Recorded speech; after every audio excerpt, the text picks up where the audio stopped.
Britt here. Let me ask you something very real.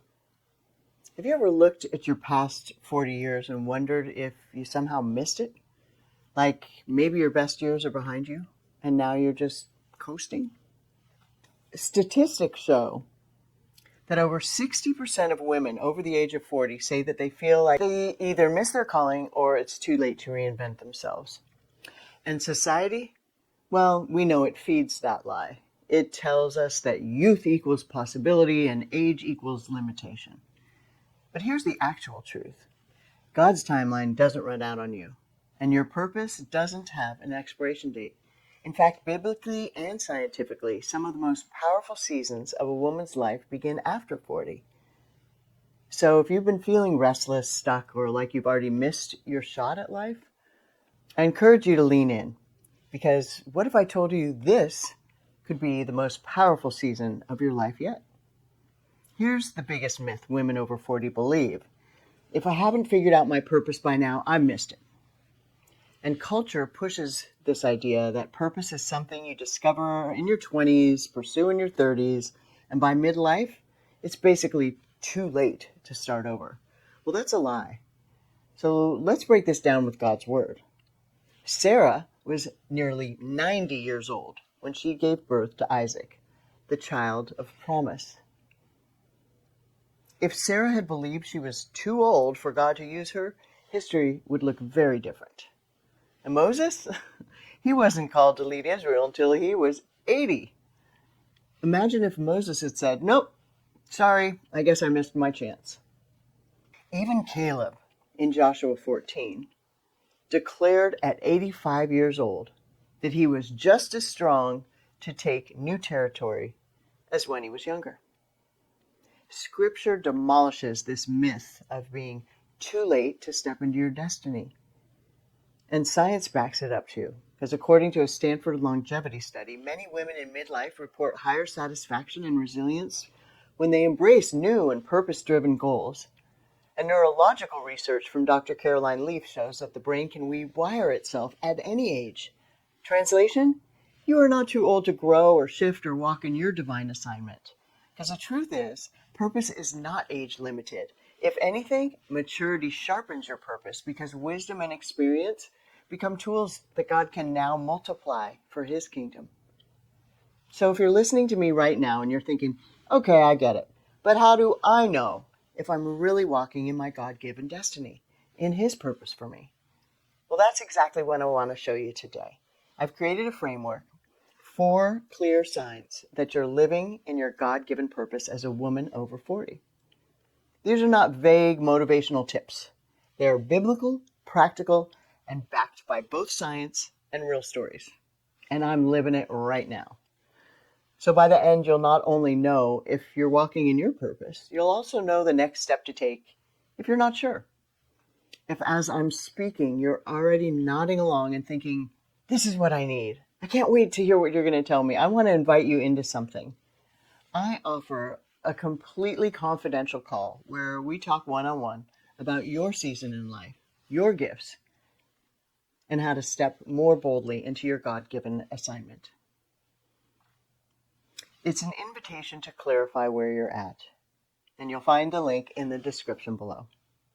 All right, now let's unpack these 4 signs. Sign number 1. You feel a deep inner peace despite uncertainty. One of the first signs you're in alignment with your God-given purpose is peace that makes no sense on paper. Philippians 4:7 says, "And the peace of God, which surpasses all understanding, will guard your heart and your mind in Christ Jesus." Now that's supernatural peace. It's not about having all the details figured out. It's about knowing deep inside that you're where God wants you to be. Let me give you a real-world example. A woman I know left her 20-year corporate career at 42 to step into women's ministry. She had no guarantee of financial security at all. She had no clear 5-year plan, but she described it this way. I don't know what the future will unfold, but I've never felt so calm before inside. And science actually supports this. Psychology research, it shows when our daily actions line up with our intrinsic values, the things that matter most deeply to us, our brain releases chemicals that foster clarity and calm and resilience.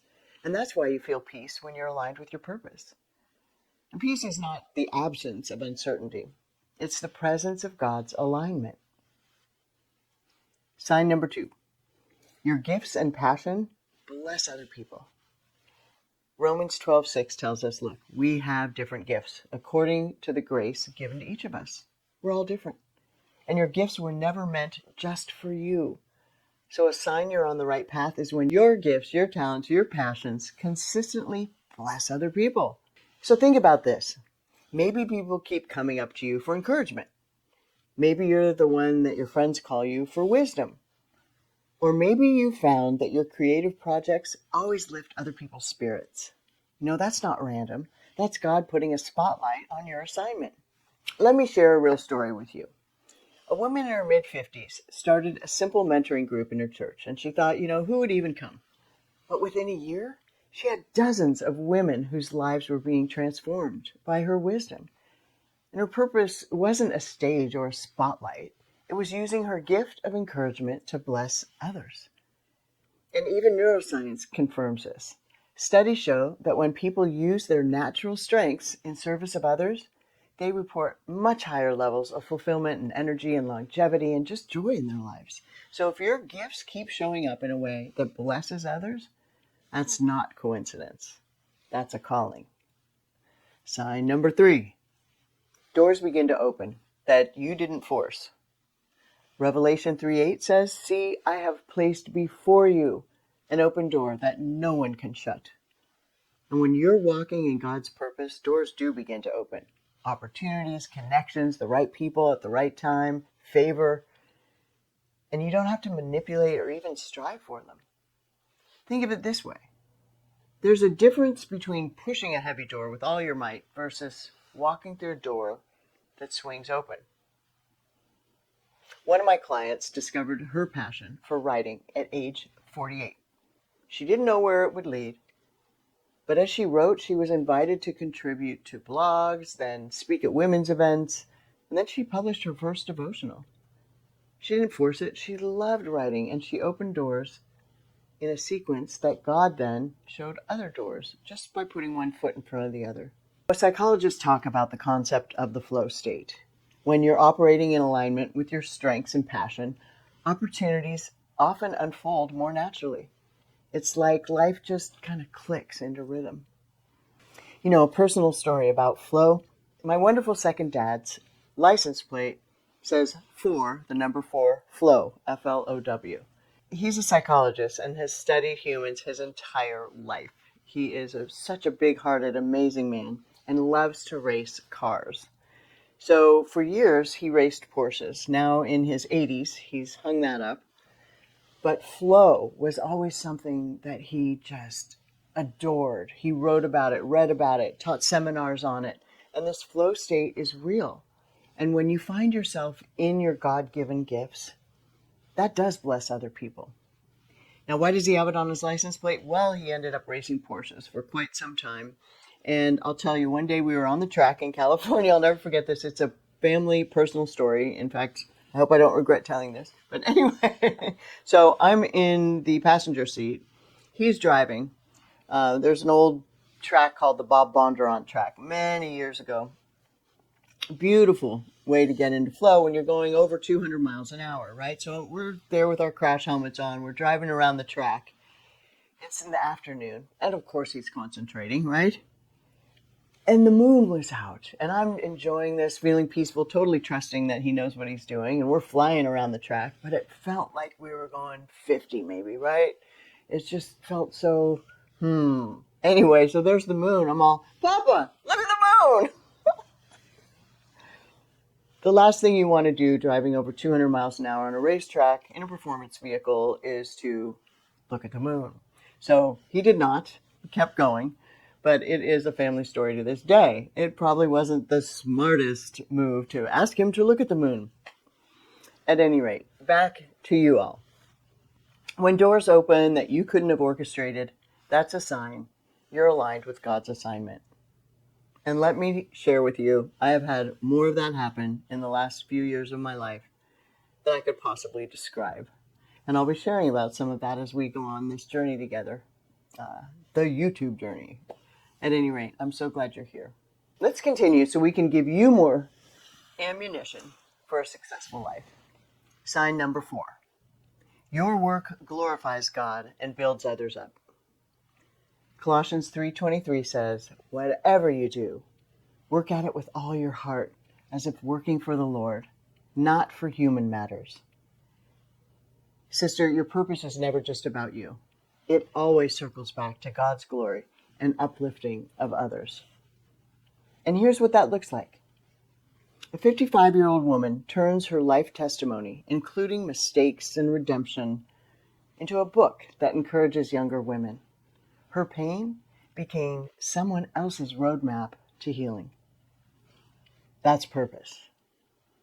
And here's another key. If your life and your work and your influence are drawing others closer to God, encouraging them or building them up, that's a surefire sign that you're living your God-given assignment. Now, maybe as I've been walking through some of these signs, you've been thinking, well, this is exactly what I've been praying about. Clarity. No such thing as accident. Coincidence is when God chooses to remain anonymous. So if that's you, I'd love to help you discern it more personally. So click the link in the description below and book your call with me, and let's take this conversation deeper into your life and your next season. And here's something important. Living in your purpose unfolds in stages. So just remember, you become aware of it. God opens your eyes to the fact that you are called. And then trust. You start to believe that God will actually equip you for what he called you for. And then action. You step out, even if it feels scary, even if it's a phone call with me. Look at Abraham. First, God made him aware of the promise. Then Abraham had to trust God's word. And finally, he acted. He left his homeland and stepped into the unknown. So purpose is like a ladder. Awareness, trust, action. Each step matters. Now here's where many women get stuck. Comparison. That is death of a dream.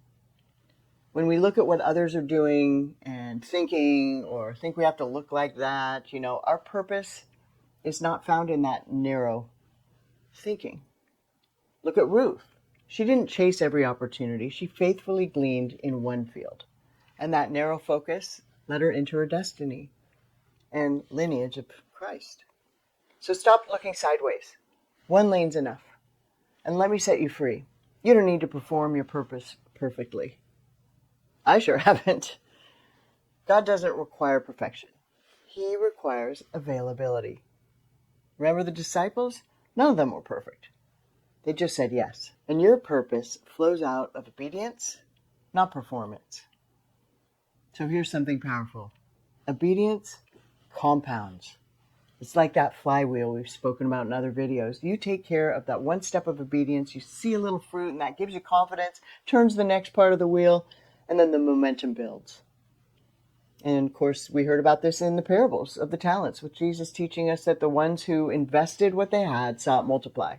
Purpose works the same way. Small, faithful steps lead to exponential impact. So here's my heartfelt invitation to you. Don't leave this video still wondering. If you've been praying, asking God for clarity, and something in this message stirred you, click the link in the description and book your call with me.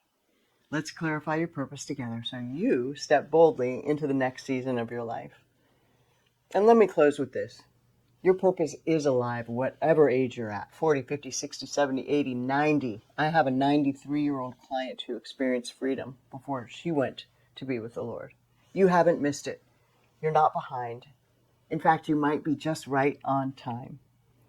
Your best years, I believe, are not behind you. They're in front of you, aligned with God's calling. He designed a purpose specifically for you. So let's step into your destiny. And if no one told you today, just remember, you are beloved.